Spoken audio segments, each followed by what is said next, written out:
Good morning and welcome to the Campbell campus's 60th anniversary event.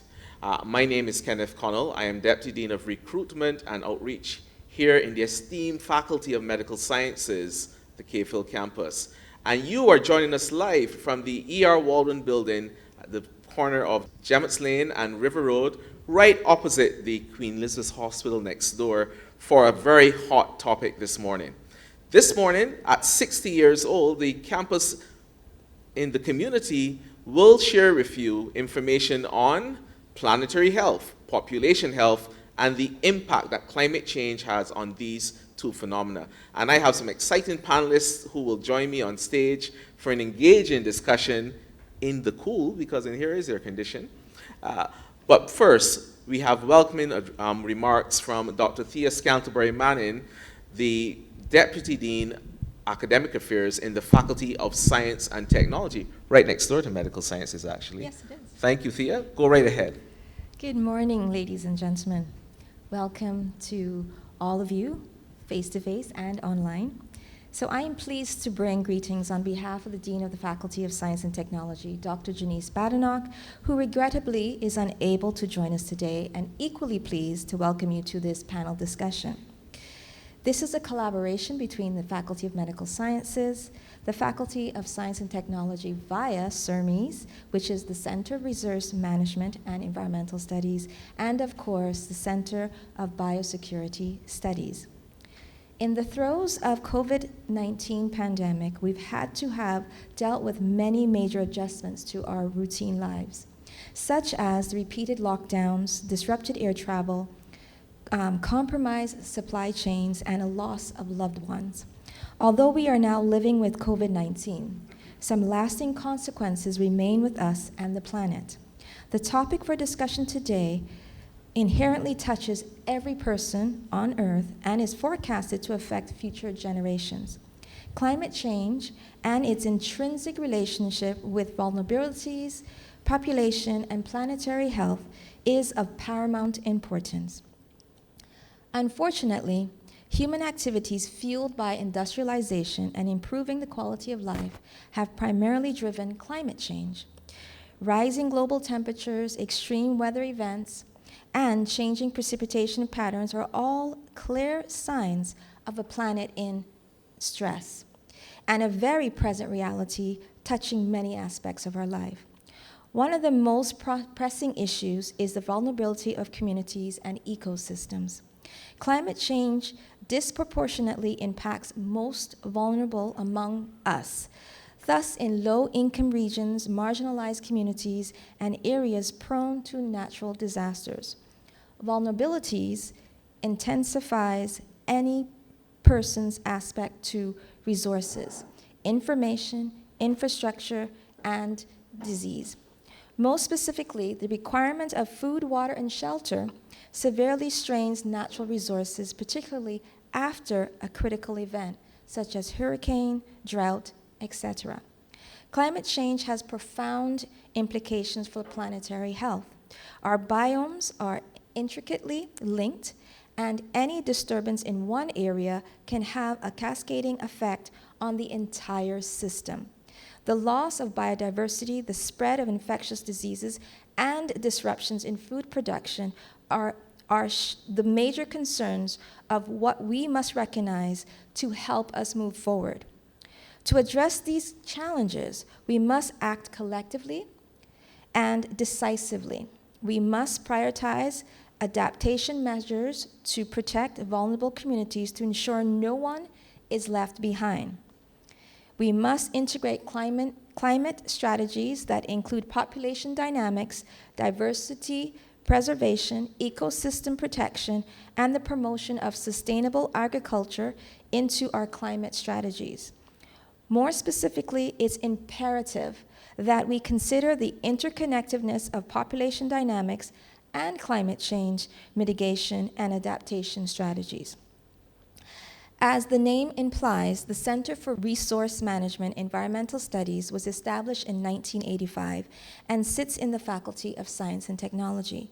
It remains one of the leaders in natural resource management, in the region, responding to regional and international environmental concerns. Although the Faculty of Medical Sciences was first established at the Mona campus, Jamaica, in 1962, I believe that's the right year. In 2008, the cave... 2008, you see I got that one right. In 2008, Cave Hill campus expanded its clinical program to now include a 3-year phase 1 preclinical program. The medical science faculty continues to train healthcare professionals and conduct regional research. The Center for Biosecurity Studies, incited in the Faculty of Social Sciences, although it has bio in the front of the name, is one of the newest additions to the campus, with the mission to facilitate the reduction of vulnerability to biorisks in the Caribbean through research, knowledge sharing, capacity building, policy advocacy, and a platform for collaboration between key stakeholders. Hence, it was fitting for these units to partner and deliver this panel. I want to leave with you this today. Climate change is a defining challenge of our time, and it intersects with vulnerabilities, population dynamics, planetary health in profound ways. We have a moral obligation to act swiftly and collaboratively to mitigate its effects, protect the most vulnerable, and safeguard the health of our planet for generations to come. Indeed, it is a complex task, and I am sure that this will be more apparent from the discussions this morning. I believe the event is a great collaborative step for UE to continue to identify issues and assist in the creation of an interconnective strategy that is sustainable, equitable, and resilient for Barbados and the region. Thank you. Thank you very much. Thank you, Dr. Scantlebury-Manning, and I'm now going to invite you to trade seats with one of our panelists, Dr. Heather Harewood. Thank you so much. Thank you. Have a great session, everyone. Thank you. And of course, it's always a pleasure partnering with the faculty across the street from us, Science and Technology. So here we are. Today is the 29th of September. It's World Heart Day, and that's why some of us are wearing red, and that's why we specially brought red chairs in here as well. We are also situated, though, in a country where this morning's temperature at 7 a.m. was 31 degrees Celsius, and I did a screenshot of my dashboard yesterday, and it went up to 39 degrees at just about 2 o'clock. This is not business as usual, and the University of the West Indies, in our 60th year, we must respond to this threat to Caribbean civilization and development. And so, my esteemed panel is here with me. To my immediate left, this time a few hours later, because we were on Morning Barbados in the same chairs, is Dr. Heather Harewood, the head of the Public Health Group in the Faculty of Medical Sciences here, and actually, I almost said office mate, but office floor mate, yeah, right upstairs in the E.R. Waldron building.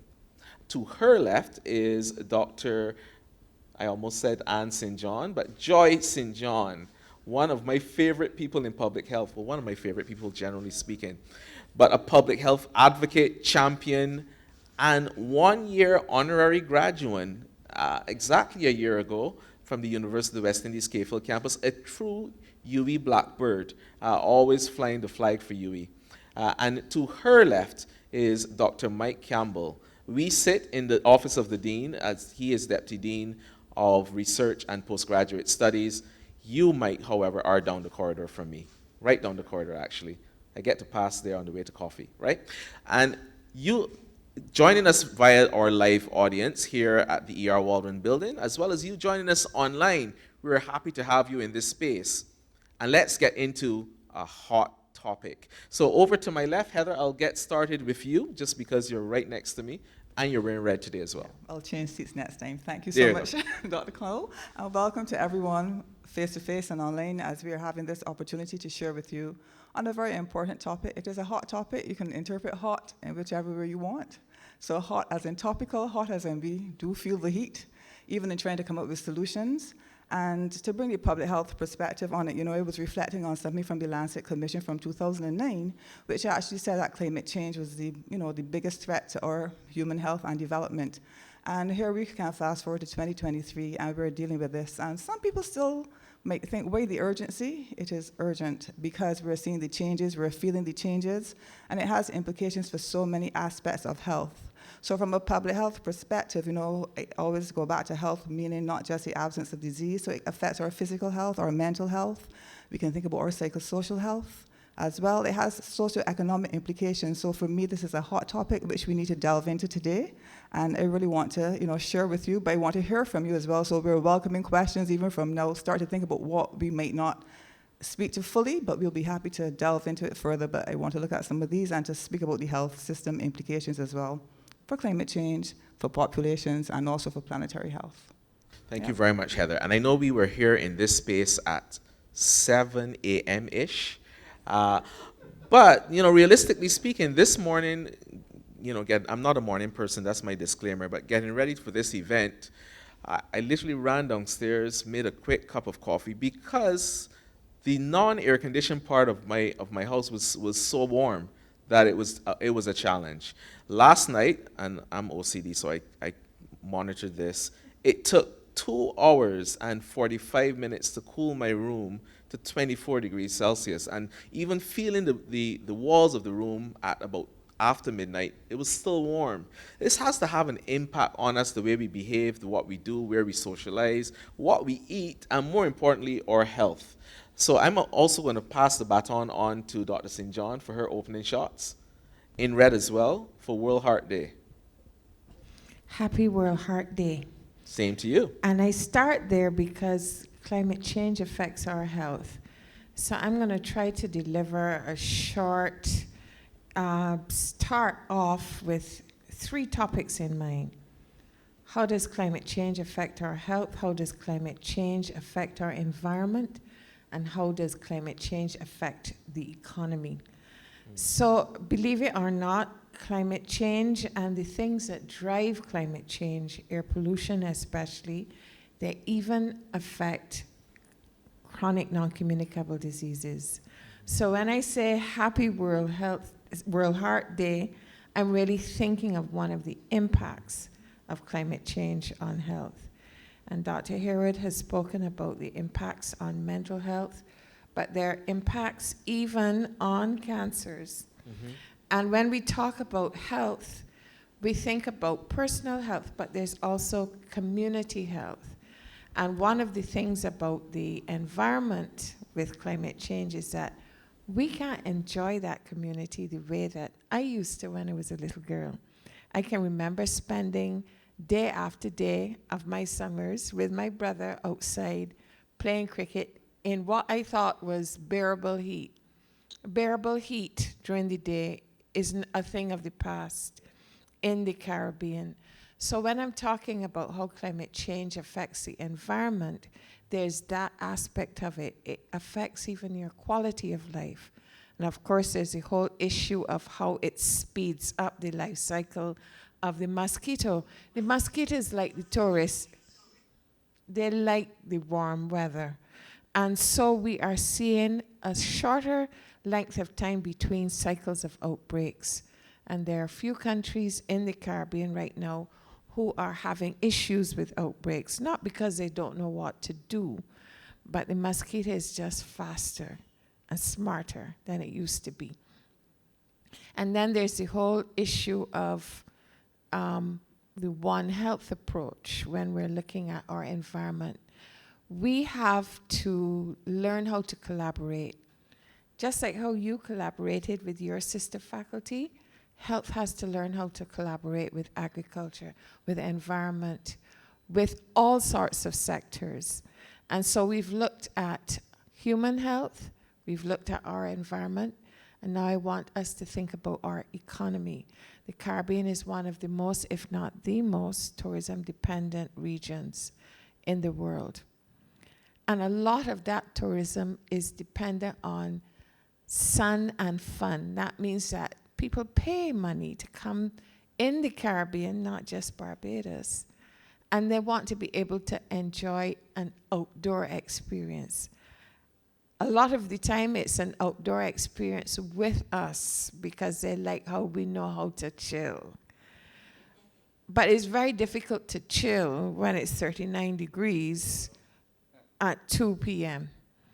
And so we'll have to think ahead on how to diversify the economy, change the tourism product. And I wanted to show you this. When I arrived from the US on Wednesday night, I said I need to go to Chefette. And I said, I don't feel like much, so I'll take a nugget super pack. And inside the nugget super pack was personal fan. Can you imagine that even for children, the toys are something to beat the heat?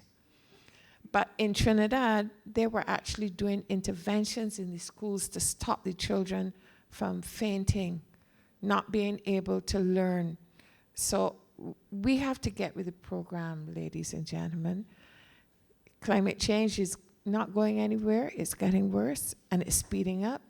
So we have to think about our health, the environment, and the economy. Over to you. Thank you so much. And I'm glad you touched on education because, and I'm glad that you have your cooling agent as well. Personal fan. So it's interesting because educational design and pedagogy will certainly have to be adapted for the climate. Schools restarted here in Barbados, last week? And already I know teachers in primary schools are complaining about the heat. Most schools here are not air conditioned. What about physical activity in a country that's trying to encourage kids to get out there and to be active? I mean, can you be active outside when it's sweltering hot? And then there are things that we should have done before. For instance, there should be no such thing as a water break. Everyone in the class should have their water available for them, freely accessible for consumption during the lesson. And thirdly, of course, what data are we collecting? What is the impact this is all having on our kids in schools? Is it affecting their education, their retention? How will we shift our assessments? All those are things that Caribbean societies and our world must now discuss. So all of this, of course, is going to spark a lot of mental health issues, which already we saw taking the front line in COVID-19. I got very anxious, as I said to you, just making a cup of coffee this morning because of the heat. I get even more anxious stuck in traffic, but extreme weather patterns are not unusual for us in the Caribbean, but certainly this seasonal heat is going to have an impact on us. So I'm going to invite Dr. Mike Campbell, who is my FMS colleague, to tell us some more about the impact of climate on mental health. Good morning, everybody. Morning. I could not find a red shirt, but I did find a red tie this morning, so there you happy go. World Health Day.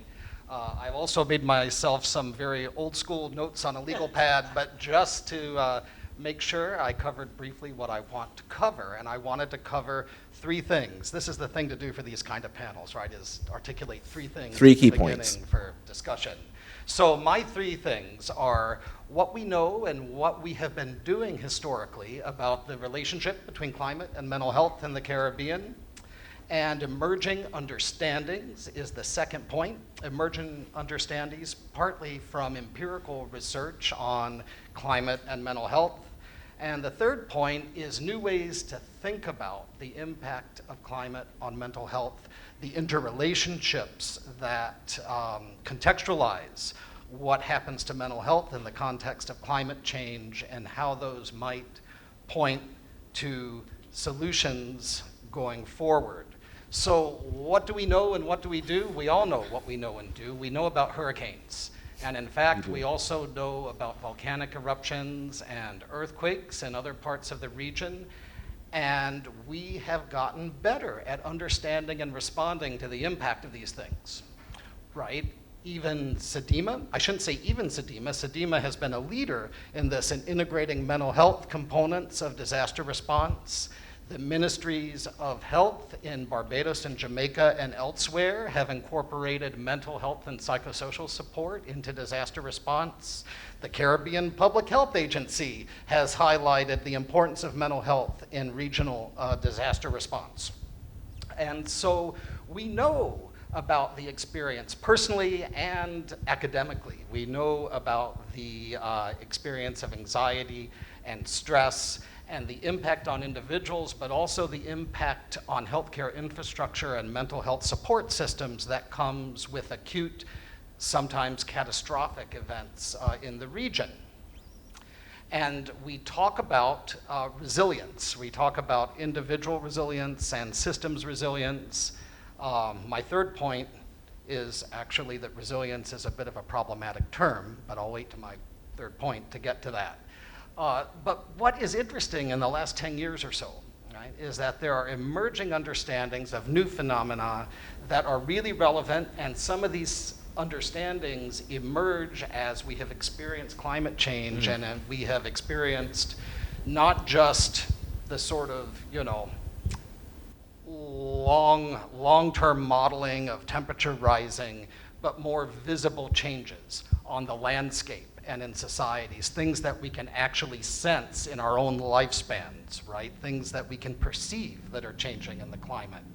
And so these are creeping threats, if you will, right? It's not like a hurricane that hits you and, takes the roof off your house. Creeping threats are emerging, they develop over time, they intensify over time, and we have some data now. What are things that we understand pretty well? We understand that heat affects mood, right? Mood disturbances in community mental health, there's lots of data on this, are exacerbated by heat. Suicide rates go up as temperature goes up, and so does violence. Violence of different types, interpersonal violence, crime, but also political violence and cultural violence and political instability and all that are associated over the long run with temperature changes. Also, actually, interestingly, there's some evidence on precipitation, intense precipitation having an impact on this. We've also learned new terms like eco-anxiety. In fact, public health and mental health colleagues at Cave Hill are part of an ongoing international collaboration looking at the attitudes and the experiences of youth, 16 to 24, and in terms of climate change. And so concepts like eco-anxiety, right? That sense of unease, of anxiety about the future. How does that impact their plans for having kids, their plans for finishing school, their expectations about livelihood? Will they be as well off as their parents? And also, and you alluded to this, the concept of solastalgia, right? Solastalgia is the kind of anxiety, sadness, distress that you feel when the familiar landscapes have changed. The best definition of this is homesickness when you are still at home. That is the best quote that I could find. And I hear people, so I've been in Barbados since 2005, so maybe I haven't seen as much, but I hear friends talking to me about what beaches looked like in the 60s and 70s and being very acutely aware and wistful is maybe a good word, about the changes that they see in the climate. Third point is emerging ways to think about this and to understand this in ways that'll help us be actionable. And we have mentioned One Health before, so One Health is very relevant for mental health. And the reason that I said that resilience is a problematic concept is that I think kind of simplistically, we have tended to think about resilience as, how do we help people kind of turn that frown upside down, bounce back and cope? And I don't mean to minimize that, because there's lots of work to do individually with people in bolstering their coping skills and resilience. But the point is that individual resilience operates in a system, and certain people are afforded greater opportunities and supports for resilience depending on when and where they are, what their economic situation is, what the infrastructure of supports for mental and holistic health are, what resources does the ministry have, and all of that. So when we think about individual resilience, I think that we have to think about systems resilience in that scope, and that more ecological approach, ecocentric approach, if you will, is one of the ways that helps us understand what is happening in a more sophisticated way, but hopefully leads to interventions and change at different points of intervention in systems that can be helpful. Thank you very much. And I really like your plug for One Health, and I'm going to use that as a sounding board because One Health is really an approach in public health that I think is now critical. We can no longer address medical issues only in the health sciences because there's so many other determinants. We are literally one with our environment and the rest of the animal kingdom. In fact, we are the part of the animal kingdom responsible for climate change, right? So, Heather, I'm going to hand it over to you, but I just wanted, what are your thoughts on the One Health approach and kind of paint that story in the Caribbean context? What things can we do better? Okay, thanks, Kenneth. And as you said, One Health, and just to put it simply, it looks at really how people interact with the environment and, the animal species within the environment. So sometimes we think about it as, okay, well, we're all here, but what are the sorts of things that have been disrupted? So maybe if we can look a bit at the disruptions that have happened, because if we look at how, and you use the word eco, and you tack that onto a number of things, but if you look at how ecosystems work, things work to get to a sense of equilibrium where there's balance. So there's production, there's consumption. And where humans come in is that we tend to be over-consumers. And many of the resources that we're using are actually not renewable or renewable at a rate that does not match the level that we're consuming. And it is a bit of a challenge because we've become industrialized, we're more sophisticated, we're more technologically advanced, but a lot of these things have actually contributed to the issues that we're having now. So it's how do we do things in a way that has a basis in sustainability? And that's another thing. So One Health is important, and I think also the underlying aspect of sustainability, so that when we're thinking about solutions, we have to think, what does this mean for ensuing generations? Because you spoke about 16 to 24-year-olds who feel despondent, who think there's no world left for them. And sustainability really brings us back to the point we need to recognize we are borrowing the planet from our descendants, really. What are we leaving for them? So even in terms of, from a health system perspective, how do we become better at what we do? How are we the ones looking at having more, say, like photovoltaic or other alternative sources of energy, cleaner sources of energy, even with how we operate our health systems? Obviously, things take money, but I think there is a lot of traction within the Caribbean, for sure, and, where there's a lot of advance in, say, in solar-powered development. So we can leverage that, I think, a little bit more in how we try to, I would say, run our buildings.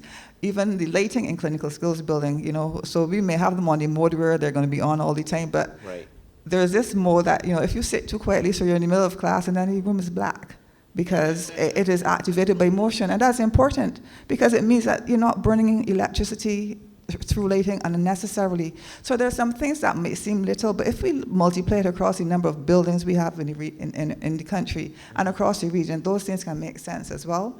And also to recognize then that even how we manage our solid waste, so going to the I would say basic public health approaches, because sometimes how we manage solid waste or not manage it, we create the environments that would promote mosquito breeding. So add the climate change now on top of that, the increased heat, etc. So we will be complaining about mosquitoes, but even how we dispose of refuse, are we looking to, reuse things more? So, we need to recognize that whatever we do will have an impact on the environment. And also, how do you address human belief systems? Because we still have this thing out of sight is out of mind. Yes. So the things that go in the gullies, because they're not in our backyards anymore, but you can block water courses.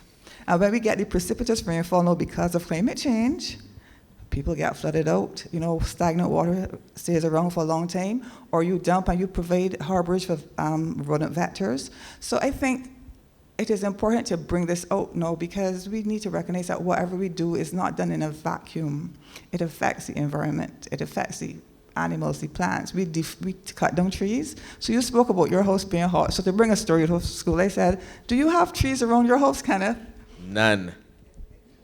Because the other thing that happens is how we have built, and and there's increasing urbanization globally, and a lot of the urbanization is happening at a faster rate in, what we would call emerging economies. and that amplifies the heat. So we need to think about how are we building, are we going to now think about putting roof gardens? Are we going to think about sort of shuttering that will actually let in light, but, deflect the heat? So I think, One Health really gives us a good framework to look at this, and we can certainly apply it in our health systems, in our buildings where we're looking after people, because healthcare workers need to be in a safe environment to deliver care properly as well. But I'll, let the others chip in on this. I'll be happy to hear their views. I'm certainly going to plant some trees at night, though, when it's cooler. And I like your, you've now actually explained why students are sitting so still in my lectures. They want the lights to go off. But so the One Health approach, there are lessons to be learned. I seem to recall that this approach was used in COVID-19. Is that correct? Yes, it's correct. And it was used before we knew it was going to be COVID-19, because we were looking for a synergy with agriculture, because we weren't sure if there was going to be some organism that jumped from an animal to a human, zoonosis. Right. But I want to skip a little further. We are coming out of one pandemic, but we feel that another one will be close on its heels. We're not sure how close is defined. That might be a decade or 2 or 3, but it might be less. Right. And this One Health approach is also part of the way the pandemic fund, because a fund has been created to be a catalyst for changes in systems and improvement in systems to allow us to fight the next pandemic. The One Health approach was a requirement for the proposals that were sent into the pandemic fund. And it didn't mean that agriculture did a proposal in a country, health did a proposal in a country, and they didn't come together. It was supposed to be a joint writing of proposals. So the world has realized that if we are not, as Heather said, in sync with our environment, with the animals around us, we are not going to get anywhere. In my household, I'm a vet mom, and my daughter, the vet, says, "Mommy, I'm the real doctor, because I am the one who can deal with many species." But this whole discussion about One Health and being in sync with all sectors of our environment is something that I think I'm going to challenge University of the West Indies to show the way for other learning institutions. One Health in the Caribbean Public Health Agency means that we don't just talk to other sectors, we plan with other sectors.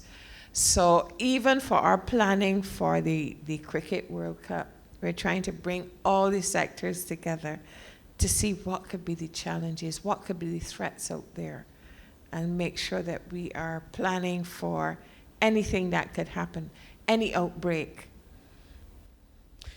I like your comment, and I took the subliminal message to the University of West Indies and whoever is teaching medical students these days. It wasn't subliminal. Thank you. It was superliminal. Superliminal. Yes, I'm serious. The Caribbean needs to show the way about how it gets done easily. And training the next generation of healthcare professionals is going to be critical. Yesterday in a hypertension clinic near you, some medical students were standing behind me, and of course I said to them, well, why don't you give this patient some advice on having a healthier lifestyle? So of course I said, okay, well, you need to go outside and be more active and increase your cardiovascular fitness, to which the patient said, well, what's cardiovascular fitness? Get your heart rate up. And they said, oh, outside? And she looked outside and said, have you seen outside? Have you felt outside?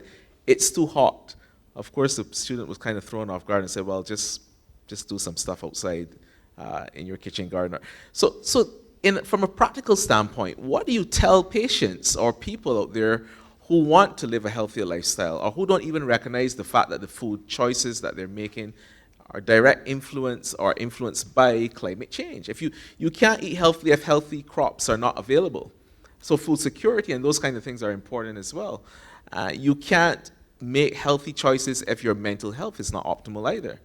So these are conversations, I think, and I take you very seriously, Dr. St. John, about the University of West Indies having to train the next generation of healthcare providers and scientists in general how to use the One Health approach, because quite often we see ourselves in these silos of agriculture, biosecurity, health, not recognizing it's the same organism or set of organisms in the environment. How do we kind of get that synergistic effect? That was thrown out to all of you, although you've just looked at me with a blank look, but that's thrown out to all. It's your turn, Mike, yeah. So I was thinking about a couple of things. One is that the lights going off in class probably means the lecture's not going very well if everybody is so still that they're probably sleeping. So it may be a metric of how things are going. You know, lecture engagement. The yes. lights go out, you're in rough shape. But I was thinking about, as you were talking, well, two things actually. What Heather mentioned about mental health for clinical personnel, and you can add first responders. And one of the things actually we learned during COVID is that certainly all the frontline people, but also all the sort of people that you don't see necessarily when you go to the doctor or on TV from the ministry, but the policymakers and the planners and all the people who have enormous responsibility with very high stakes outcomes. Mm-hmm. And so thinking about, and just yesterday I was having a conversation with a colleague who pointed out to me that I won't say the setting, but it was a medical colleague who had responded to a death, and the nursing staff responded, and the institution did lots of sort of quickly, let's get psychological first aid in place for the employees, and didn't think about the medical staff, right? Because the assumption is, well, these guys are resilient. They deal with this thing all the time. And so that is worth sort of highlighting somewhere in this discussion. But thinking about opportunities, and maybe more conceptually for health, right? This sort of, back in the 70s, the ecological psychologists used to talk about affordances for action, which means what are the opportunities your environment offers to you to do things that are hopefully helpful, right? You might have affordances to do things that aren't helpful or helpful too, but the issue around recommending exercise when it's just it's not practical maybe, and also there's nothing there, there's no direction to help. It's interesting, I was thinking too in the States and in Canada for a long time, they had these, mall walker groups, particularly for senior citizens, and the idea was to go to the mall and walk up and down. Now, of course, all the malls are closing in North America, so that's out. I suppose Sheraton, you could walk in Sheraton here, but that kind of point, like where is the environment that actually enables people, right, to do things? And it applies to mental health as well as exercise, all kinds of health promoting things. I suppose it's worth putting in a plug, even though it's hot, you'd have to go at night, but the boardwalk is a very good example of this in Barbados, of a kind of infrastructural intervention in a way, and has benefits in different ways, tourism and probably commercially for some of the businesses along the boardwalk, but the idea that there's a place that it's easy and generally safe to walk is a public health intervention, right? It's a very sort of One Health intervention. It would be better if it were, below 34, 35 degrees outside to walk on it. But thinking about it in that way, like how can you create opportunities for health promotion? Well, businesses have to change their whole business model. In other words, maybe opening later, maybe encouraging more remote interactions. Siesta. So there are several people out there I know who are part of organizations where you don't think that your organization is climate resilient. But what kind of changes would you think a business might need to make? I'll tell you personally, shopping in the supermarket, which is not a common occurrence, I now go at night. Because it's a lot more comfortable, and there's a lot less people in the supermarket at night as well. But should there be less people in the supermarket at night? Should everyone be in this hot sun out there shopping, or should we kind of shift our behavior? This is for the public health people. Can I start? Sure. So I'm glad you're talking about solutions and doing things differently. And there's something about what we're doing now that is bothering me. Plastic. I want us to get into doing things that are good for our planet. So I would like you to put next time a jug with water and glasses. Agreed. Hear, hear. That was from our audience. So, yes, things have to be done differently. And in the health services, PAHO has led with something called smarting of buildings. Hospitals, health centers, St. John, now Polyclinic is an example of a building, the building process and how the building was built, thinking about the environment and reducing the carbon footprint, reducing the pollution. I know that while I was here in the ministry, the CSSD, not CSSD, sorry, what is it called? The part of government that buys supplies for the whole of government. Central purchasing, thank you.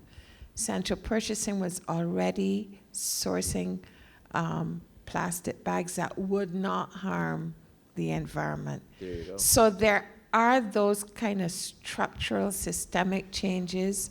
Health especially should do no harm to the environment. And there's some other solutions. CARPHA, along with PAHO and the Caribbean Institute of Meteorology and Hydrology, does a bulletin of forecasting of the weather and the likely illnesses. When it's Saharan dust time, they tell us about how to protect persons who have issues with respiration, like asthmatics.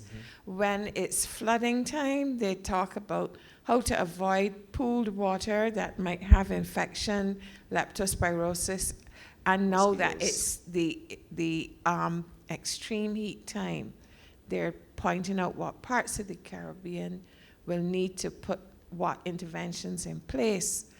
And there are also things like early warning systems to do with the environment that are being worked on. This is under the umbrella of a PAHO project funded by the EU that CARPHA, 5Cs, CIMH, we're all working together. So the solutions have to be thought of with something in mind. It's not going to work right away. It's going to make things better for my grandchildren. They need to be innovative. And this is where university comes in, because we like to innovate. Like, for instance, I was thinking even patients on the hospital ward, most of the wards are not air conditioned and it can get quite warm there. Simple innovation like having iced water there available at various bedsides so that the patient doesn't actually have to say to a nurse, can I have a glass of water? It's just freely available. Thinking about airflow and having all these other devices right next to the patient as well, having fans, because of course the temperature that you're lying in bed all day and you're not at your best, could have an impact on your recovery. Of course, from a prescriber standpoint, we also need to change prescribing practices. Every year, as a hypertension specialist, I was mentioning to the team last night, I have to adjust dosing of diuretics or medication used to remove salt and fluid, because I almost know certainly people are going to become too dehydrated. We never drink as much water as we should. Your panel, for instance, I haven't had a sip of water since I've been up here talking for almost an hour. So we always underhydrate, and if you're on medication that's getting rid of fluid, it makes it more difficult. Do we need to even retrain our healthcare team in how do they even manage health? And notice I'm saying health and not disease. How do they manage health moving forward? So if I can just step back a little bit, though, to look at some of the things businesses can do, I think it's important, too, to identify higher risk occupations. So I know, there's a lot of work right now being done looking at the economic losses, because people are, the other thing that happens is the loss of productivity. So going back to the whole economic discussion. So if you think about the things that drive our economies a lot, there's construction. So everybody's excited, we're doing all this construction, but how productive is it? And there are actual studies that demonstrate that losses, so a good proportion of GDP does occur because people are not as productive in certain sectors. So construction, agriculture, for example, are the ones that come to mind. But as Joy would have said earlier, tourism. And even if you think about an ecotourism model, which is going to be, hopefully less impactful as in a negative way on the environment, it occurs outside in the sun. So what are the implications in terms of long-term forecasting for us to have a sustainable tourism product? But sometimes we think about these bigger things, but if you look at smaller businesses, so you have a bakery, cooking generates a lot of heat. That's why I don't cook. Good one, Kenneth. But suppose everybody decides I'm not going to cook. A lot of people make their livelihood through cooking. Okay. So how do you, as a small business owner, try to improve your environment? So everyone can't get an induction type oven or certain, I would say like the high flyer things. But again, ventilation, extractor fans. Do we need to shift working hours a little bit earlier? So it's still a bit cooler. It's not going to be 31. It's 31 at 7 a.m., but not at 5 a.m. Yeah. Do we need to shift the start of work for some businesses? And recognizing when you're working with machinery as well, that generates heat. People driving buses. So we think it is important to identify high-risk groups so that you can actually target information to them. Because, we all need to drink water. Some people need to spend a bit more time looking at through ventilation as well, because that's more important for them. Taking breaks during the workday. And I don't mean the water break now, but literally, having a legitimate break in what you do. And there was a little whisper on the top, up here about siesta, but maybe do we have to rethink culturally siesta, how we operate? Yeah. So certain times in the morning, there's a break because it's just too hot. Resume in the afternoon, and it has implications for schools and everything, but it needs to be a discussion. And going back to how we train our healthcare workers, I think it's important because even conditions that we didn't think were important for us are becoming more important. So heart is important, but I think we don't think about these skin exposures. Right? We assume that we're from the Caribbean, so we don't have to think about skin, but that is so important. And we need to be thinking about what are the warning signs, especially in pigmented skins, because it becomes, so people on the one hand will still be there's some sun worshippers who are going to go there regardless. We need to be thinking, how do we advise them? How do we look for changes in their skin that become relevant? And also people with allergies, the hotter it is, you get aerial concentration of allergens, and their conditions can get worse.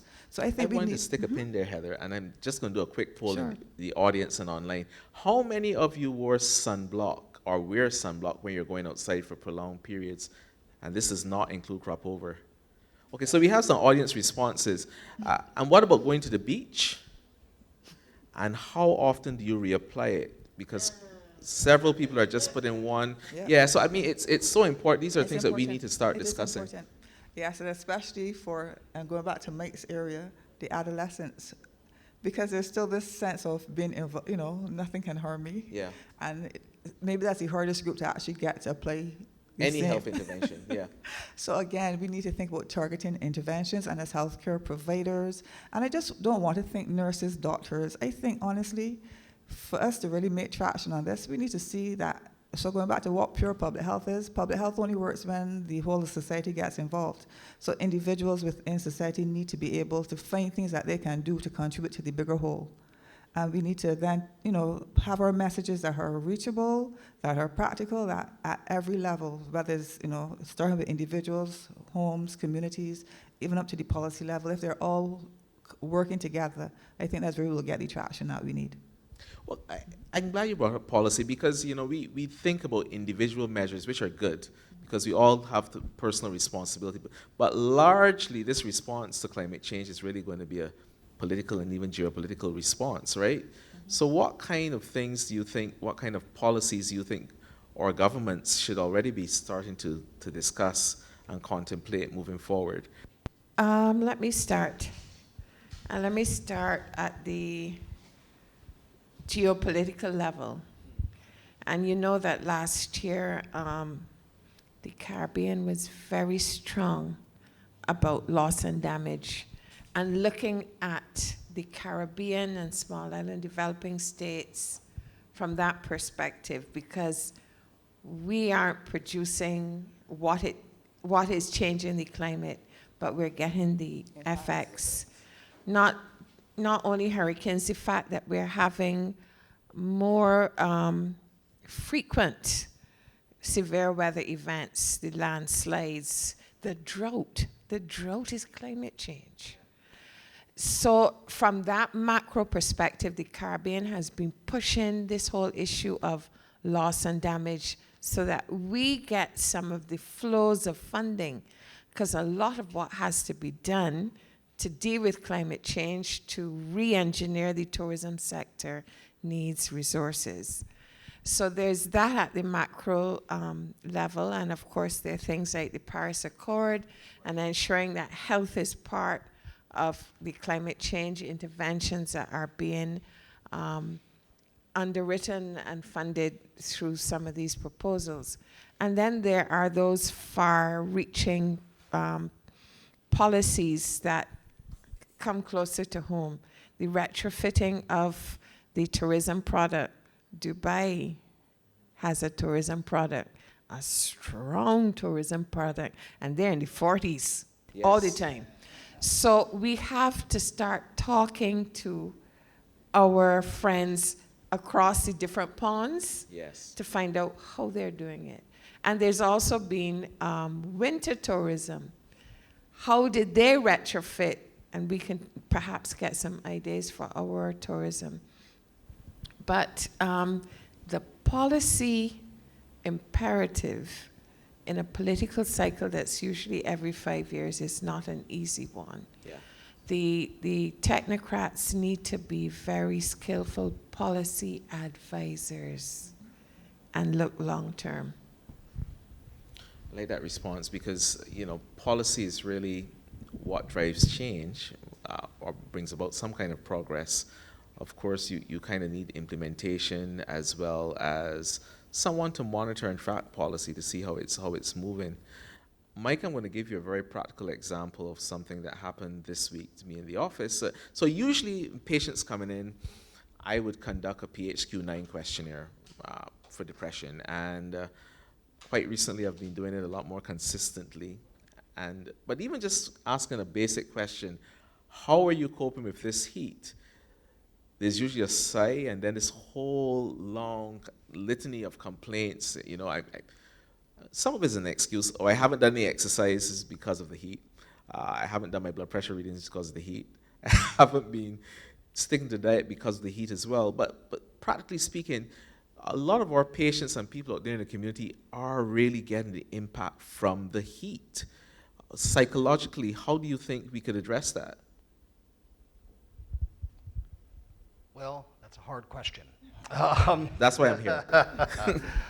I think one of the things to think about is this sort of ecological understanding, right? Because different people have different vulnerabilities to heat.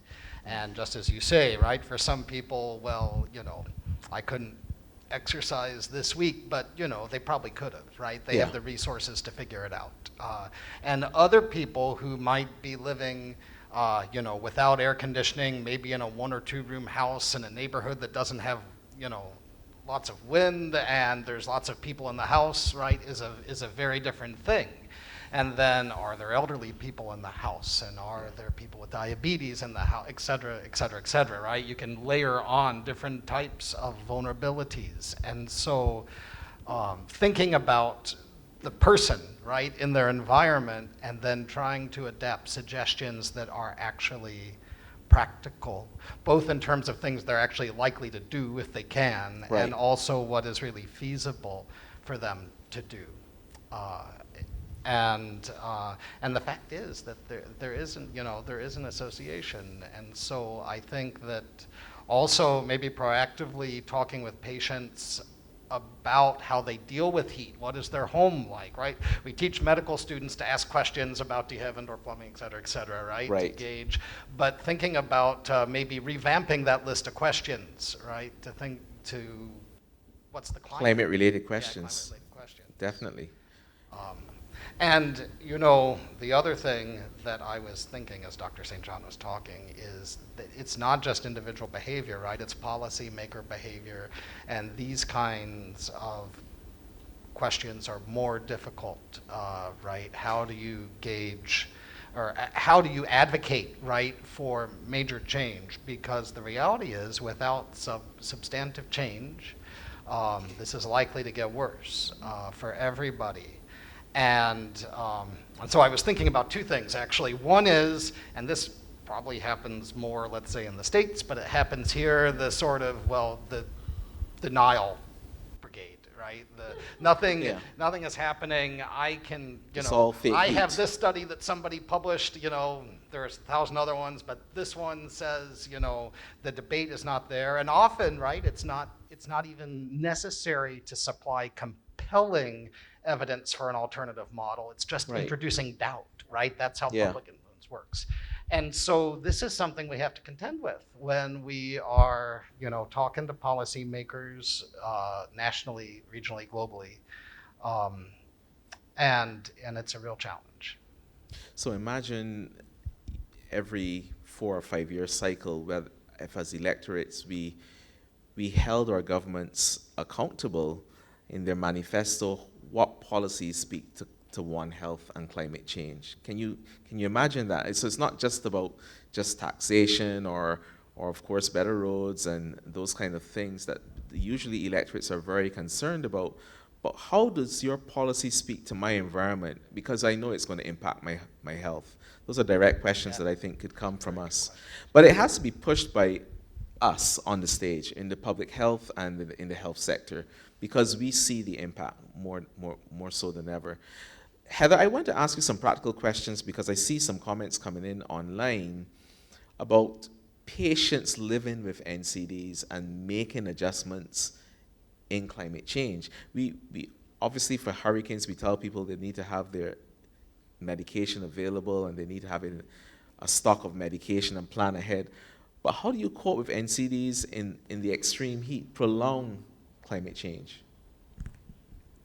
Again, a very important question, a complex question, and certainly, it will vary with circumstances. But I think going back to some of the things you alluded to in terms of medication. So, for example, as you said, hypertensive patients, there's some medications we give called diuretics that literally, how they work, you go to the bathroom because you're urinating a lot. But you can imagine that could precipitate dehydration, So again, people need to understand then that input-output balance that will be checked for you if you're a patient in the hospital. We know actually when people are being discharged, there's something that they need to think about as well. And maybe we can look at it from, and I'm going to probably mix health and wellness with this, because even for people with children and infants, if a child came to the hospital, for example, with a history of vomiting and diarrhea, one of the things we're going to tell parents to look out for wet nappies. Again, no, in the normal, everyday scheme of things, people need to check, is my child having a normal number of wet diapers? Because that could be signs that there's some dehydration going on. So it's having a level of alertness in terms of bodily functions that can be affected. So that is part of it. And also recognizing that there's some medications that tend to make you drowsy. Yes. And we all know when it is hot, when you become less vigilant. It can actually get a bit of drowsiness on, which is just from the heat, just feeling, like the heat is sapping your energy. So again, people may need to be extra vigilant. When do you take this medication? Do you need to be taking these things at night and then, try to sleep in the heat? But at least you're not operating machinery. So I think, again, it comes across, so we can look at the sort of multidisciplinary approach, because as health providers, the doctors, nurses, we give advice, but pharmacists play a big role as well, because they spend a lot of time counseling the patient. So I think, going back to what you said, we can do, but I think across curricula as well, we can be now looking at how do we insert climate sensitive or climate relevant messages in all of our conversations. And certainly if you feel that your anxiety or you're just not feeling the way you think you should, have a higher index of suspicion, speak to somebody.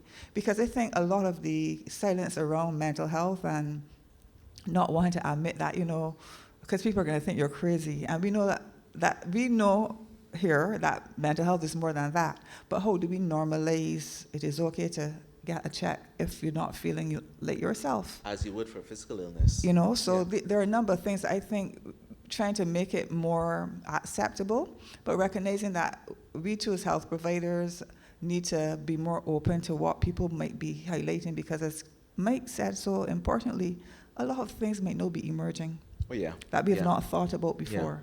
So I think all the way from the curriculum to train, to the people who are training, but people who are practicing, you need to think about how do you start these conversations and what do the conversations mean? And maybe even CME activities to help raise awareness, I think will become important. Yeah. And going back to diets, NCDs, diets, fruits and vegetables, but we know drought can scupper that. And therefore, Food people end up security. eating a lot more processed and even worse, ultra-processed foods. So that becomes a challenge. So how do we work with agriculture? How do we figure out how to, when things are in season, find a way to freeze things? We need to look differently at how we manage our seasonal fruits and vegetables within our region, because we really want to be as healthy as we can, recognizing that sometimes the drought might make things not abundant when we want them. When you want them. So I like your wet nappy analogy, and of course for the bigger kids in the room and the adults, how many of you are actually checking urine color during the day as a marker of hydration? Yeah. It's so critical. So having things like urine charts next to urinals and in restrooms are things that businesses can employ. We all should have straw-colored urine. Our urine should not be yellowish or dark. From the time that happens, it means you're already dehydrated, you need to top up. Your brain is not a very sensitive organ to tell you that you're dehydrated, because sometimes, as we were on stage, you might be thirsty, or as you get older, your sense of thirst is blunted as well. Your kidneys are excellent, however, in letting you know that you are dehydrated. And we need to get into culture. I mean, when I use the gym, I almost said forever, but when I used the gym in the UK, next to each machine was a urine chart to kind of remind you before you start the next activity, pass some urine and make sure that you're hydrated enough to continue. And then it gave advice: stop exercising now, or you need to top up on your fluid, or you're well hydrated, keep going. Those kind of practical things are things that we are not talking about, but they have to be part of our environment now. Anyone can jump onto that urine. Well, this might be a good opportunity for a slight shift. But Okay. I just, building on what Heather was saying about stigma and health, there's some interesting data. And Kenneth, you're on this project. But one of the, to put this in context, right? Diagnostic labels in psychiatry and psychology are useful for some things, right? Sometimes for developing treatment plans and for categorizing things for research, but they are overly constraining, right, in other situations. And particularly to the extent that labels create stigma and barriers to care, they are unhelpful. But also lots of mental health experiences that, deserve attention don't qualify for a label. They don't need a label. Even if they qualify for one, it might not be helpful, right? And so the issue around thinking about your environment and your psychological well-being in times of, whether it's acute stress because of a hurricane or building stress because of heat or other repercussions of environmental change, you can be more, there's a need to think about this in a less stigmatized way and to be more proactive. And so here's the piece of data from our study that I was just looking at yesterday. So we did a study of university students. It was a student health survey, a standardized instrument, and we did it kind of in the middle of COVID. So it's, not maybe the most representative baseline for students. But one of the things it asked about is, have you had any kind of counseling or psychological services in the past year or ever? And crucially, are you open maybe to getting counseling in the future? And double-digit percentages of students had some kind of experience with a counselor or other kind of mental health, but the vast majority, over 70%, said that they were open to seeking counseling, in the future. If they needed. And I thought that is an important finding, because... And it's such a vulnerable group, because as Heather was saying, these are the guys who feel that they're invincible and they don't need counseling for anything. Yes. So some of this might also reflect some generational change Right. of, being less stigma attached, more willing to talk about mental health. But even still, with the kind of impressions I think people have in Barbados and the Caribbean generally, globally, right? There's stigma attached to mental health. People don't want to talk. Actually, our data is not showing that. Our data is showing that students are are Which is amenable. encouraging, the next generation, yeah. But that also might be tied to education level, and then how do you extrapolate that to the general society? Well, we'd have to do a study. I think that COVID-19, if there was anything good that came out of it, COVID-19 normalized not feeling good Yeah. about being alone, about not seeing your family or your friends at school. And it normalized saying openly, I'm not okay. I need help. And I hope that we never, ever lose that ability to say, all right, I need some help. I need a break. And I think that is what your study was reflecting. Social media did so much about recognizing that something was wrong and making sure it was okay to get help. We need to keep that going. We do, and I'm glad you brought up the point on social media, where lots of our millennials and zennials engage, of course, and it kind of drives you into the whole innovation. So my smartwatch has been vibrating several times during this meeting.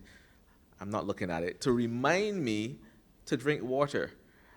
So how do you use the technology of smartphones, your smartwatches, to actually get you to be healthier? It's also trying to remind me to take more steps as well, but that's not possible on the stage. So I think these are things conversations that healthcare workers need to have with patients. Are you tracking your water during the day? How much water you take? I take enough. How much is enough? Are you measuring it?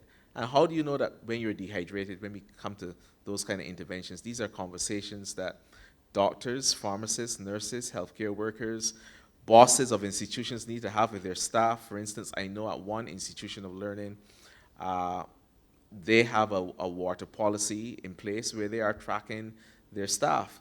The water consumption. The Five Island campus, for instance, has just started this as well, or is about to start this, where they're looking at water consumption with staff, and it changes behavior.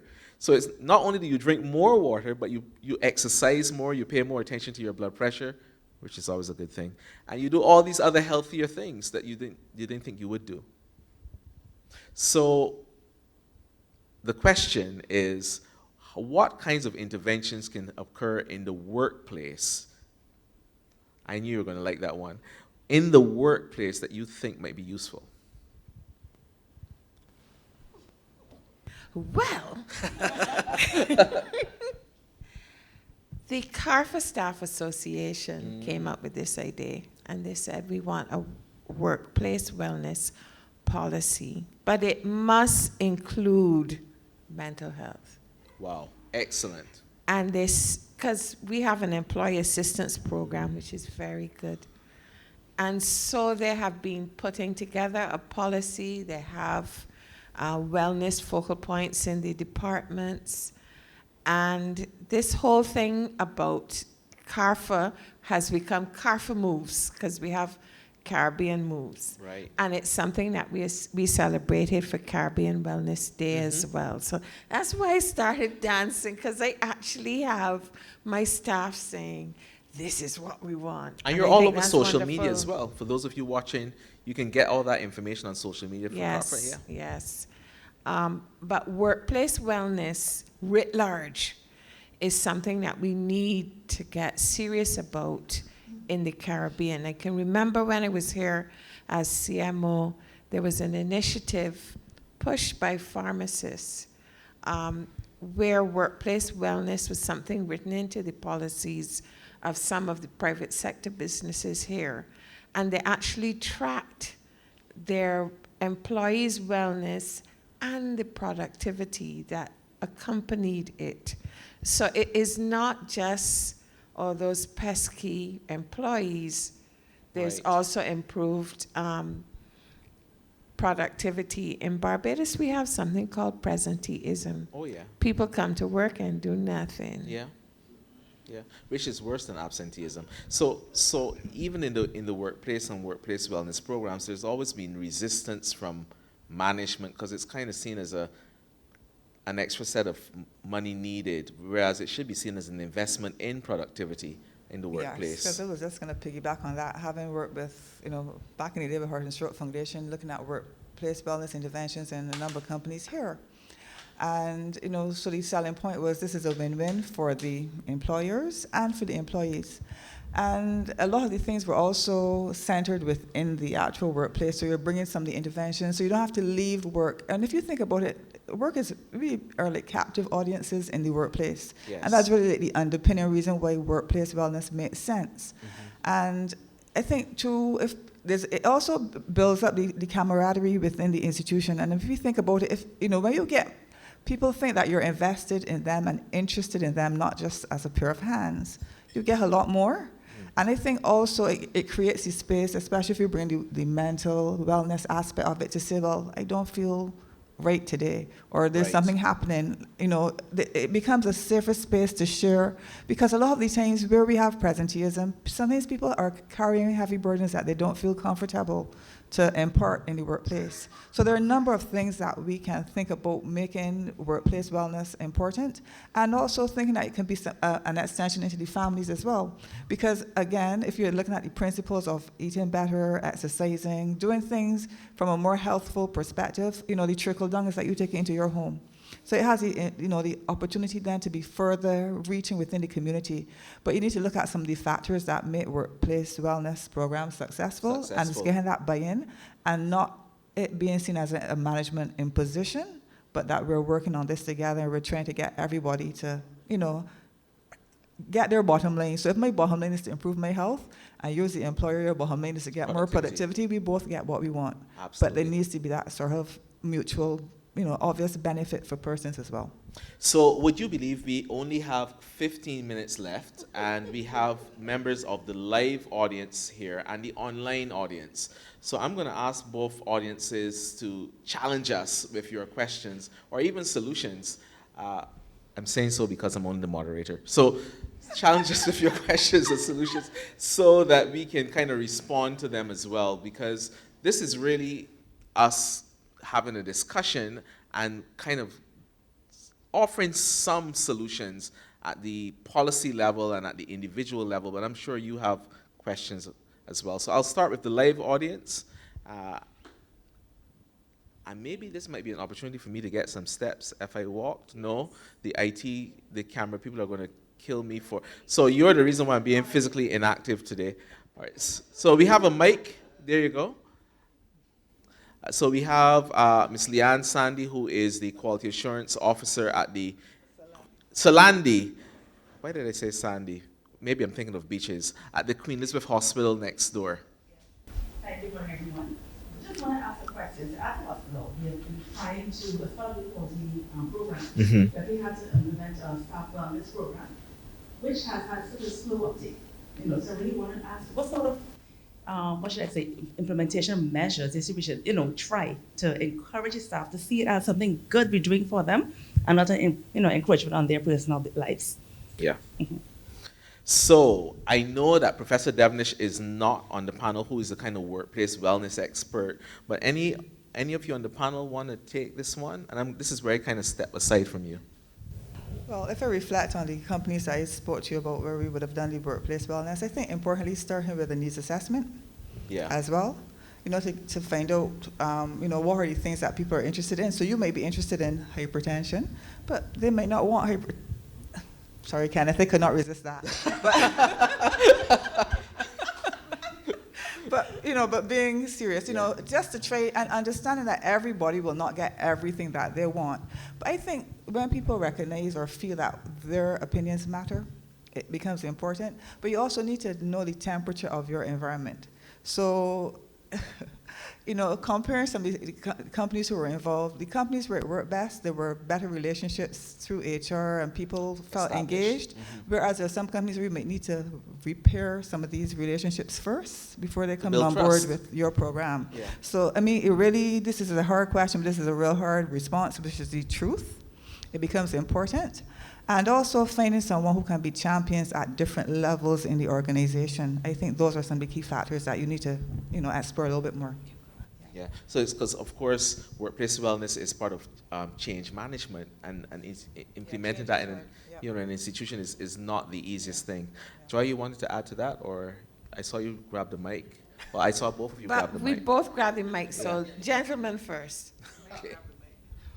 Mike, grab the mic. Go ahead, Right. Mike. Well, these are really kind of challenging things, and so there are incentives for uptake, and what Heather was saying, you know, the quality of the relationship and the extent to which employees feel that things are kind of coming from a good place are all sometimes maybe less than concretely tangible, but those are important. I was just thinking, wearing my research ethics hat too, that one of the things about interventions like that in the workplace is there are potential vulnerabilities for employees, that real and perceived, right? Depending on how you monitor activities, what the implications formally or not might be for how employees are viewed, like, you know, the good blood pressure taking group versus the non-compliant one that are disgruntled. I'm making that up, but the point being that I think people need to feel supported and quite safe to do. And often these programs that have the best of intentions and are designed that way, that's only one part, because the employees have to feel it, right? That's really what it is, and sometimes that takes a while to build. So since I started at CARPHA almost 4.5 years ago now, I've been saying I want a staff association. I want a staff association. So they finally pulled together last year, and I told them, you decide what you want. The thing that is important for you is what I'm going to support. And I kept saying that message so they knew that it was safe to do. And because of the extreme strain that they've been under to produce during COVID, everyone is, you know, everyone's head is coming out of a muddle. So the mental health element of it was something that I was really excited when I saw them come up with this. And then the other thing is that I have a lot of younger people at CARPHA. Right. And they're very physical. They love having games, days, and we even found ways to keep that going virtually during the pandemic. So it is almost like a no-brainer that they would do things that would uplift themselves, not just physically, but mentally as well. But as the others said, they have to be in a space where they trust the management, that they can do what they want to do and not be penalized. Yeah, I think that's the most critical step, really. And of course, having a champion is very useful. Another question from the audience? Hi, everybody. Comment and question. My name is Judith Gittins. I'm actually a program manager for an international NGO for a project in Barbados and Dominica specifically. The entity is called Internews, by the way. Right. And it's an emergency communications project, and we're looking to kind of help journalists, CSOs, communities kind of prepare for future health and climatic disasters using information. Right. And One Health is actually one of our topics. We are looking at what we're calling a One Health toolkit for journalists and information providers to help more so vulnerable people and specialists like yourselves. However, we will need to rely on people like yourselves to help inform that toolkit. My question is, just based on what has happened with COVID and what we continue to see in the climate, there seems to be a very strong belief that there will be another pandemic. How can we prepare ourselves? How are you using or can use the One Health approach to help communities prepare for that eventuality?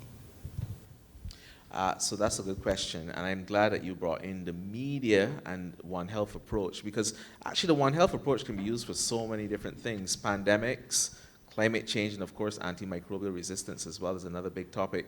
So maybe there needs to be a toolkit for communicating the One Health approach. Any of you on the panel want to take that for the media personalities? So nice to see you again, Judith. Disclaimer, she's already approached us and we're already working with her. But basically, yes, there's a lot going on. And what Dr. Connell said about the toolkit and developing messages that respond to this specialized group of your target audience, the media, is something where we really will need to help you. Now that you've brought in that element, it would be good for us to, when I say us, I mean our communications department, to work with you on this whole thing about special messages, because building toolkits is one of the ways in which we go about our communications. And there's also the Regional Health Communicators Network, where we have a focal point in each of our 26 member states, so we can help you. What are we doing? We're staying close to the food industry, the environmental health. We're trying to build a network of environmental health focal points in all of our member states, and of course agriculture. So that One Health is a way of working, a way of planning, and also we try through the member states to bring the community into the discussion, because we are at the regional level. We don't go unless we're invited, but we try to encourage the community.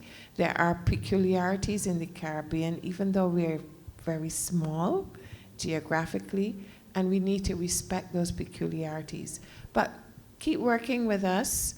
We'll let you get closer to the communications department and see how we can build those toolkits together. Yeah, I think that's critical, and communication is kind of the cement that keeps everything together and makes it relevant to the public that we're trying to engage with. So we are now at the point where I'm going to ask each of you for 2 minutes. That's 120 seconds. Parting thoughts. Starting with you, Mike. I think my parting shot here is really about, it's another good conceptual word, transdisciplinary approach. So transdisciplinary is not just multidisciplinary. It includes multidisciplinary thinking, right, in terms of different fields working together. But what it really denotes is the ability to actually integrate thinking conceptually and learn from each other and think beyond sort of siloed ways in your specialties. So it goes beyond collaboration to really integrating thinking about understanding models and developing solutions. Thank you. I'm actually on holiday, but because Kenneth asked me, I said, all right, I'll come. Because I was flying in a couple of days before, but I've had so much fun. It has been a lot I of fun. want to say that I liked the fact that we were honest and we recognized some of the weaknesses in the Caribbean, and we started to talk about solutions. And I also want to say that we didn't talk much about planetary health, but there's some issues to do with, for example, NASA monitoring the way in which climate is changing, how dust moves from the Sahara and where it's going, the fact that there are the issues with the algal blooms, what we call, sargassum. There's some things of interest at that level that really we didn't touch, but it's going to demand a lot of interdisciplinary discussions and approaches, because Sahara dust and sargassum is what we know now. What else is coming down the road? Is it a whole lot of plastic coming from one ocean over to our beaches? Those sorts of things we need to look at as well. But it was a good discussion about climate change. And I really want the narrative, the discussion, the thought in our Caribbean communities to be along the lines of things that we're not talking about now. You spoke about political imperatives. The general public has to drive the discussion where it needs to be. Absolutely, thank you. And So finally, thanks for that. Yes, Joy, because as I was thinking here, I was going to steal a slogan from tourism. Instead of saying tourism is our business, climate change is our business, and we all have to play our part. And the advocacy, the sort of groundswell of momentum that drives policymakers to actually make a difference is important as well. And I think when we look at it, it strikes at the heart of the things that make us humans and enjoy the planet. So what we eat, what we can do for recreation. If you look at some of the more, it's not just a shelter over your head, but there's some higher order needs that we have that climate change is threatening as well. So it becomes important because how do we maintain, how do we adapt to some of these things? And I just want to bring that sustainability plug again. What are we leaving in store for the coming generation? So these are some sobering thoughts, but the good thing is that there are some initiatives out there, but I think we need to have it's a moral imperative for governments, but I think there's the importance for the individuals and communities. I think getting everybody involved is all of our business, and we really need to, put our shoulders to the wheel, so to speak, and get going with this. So I'm looking forward to having more discussions, but we want to see some of the discussions now translate into actions at the various levels, including workplaces, and some of these solutions. And I think we can make a difference, but we need to recognize it's a long haul. I remember, Joy, in COVID, this is a marathon. Climate change is a marathon too. A steeplechase. Let me use another event. Yeah. So yes, but making the point is not easy, but the point is we need to, be steadfast in what we're doing. An early morning marathon, because we can't have a marathon now. So you are joining us live in Destination Barbados, and we are at the Campbell campus of the University of the West Indies in our 60th year, located here at the E.R. Waldron Clinical Skills Building. We have been discussing a hot topic at 60, the impact of climate change on planetary and population health. And I've had the pleasure of being part of a very hot team on stage. Dr. Heather Harewood, and they're wearing red for a reason. It's also World Heart Day, who is the lead in the public health group, the Faculty of Medical Sciences, Campbell campus, Dr. Joy St. John, a friend to the faculty and also director of CARPHA, and Dr. Mike Campbell, my co-deputy dean in the Faculty of Medical Sciences, our live audience and you online. The reason we haven't spoken about planetary health is because after our climate health break, we're going to join you live back here on stage in 15 minutes to discuss climate change and planetary health. I am Kenneth Connell, and I look forward to joining you in 15 minutes.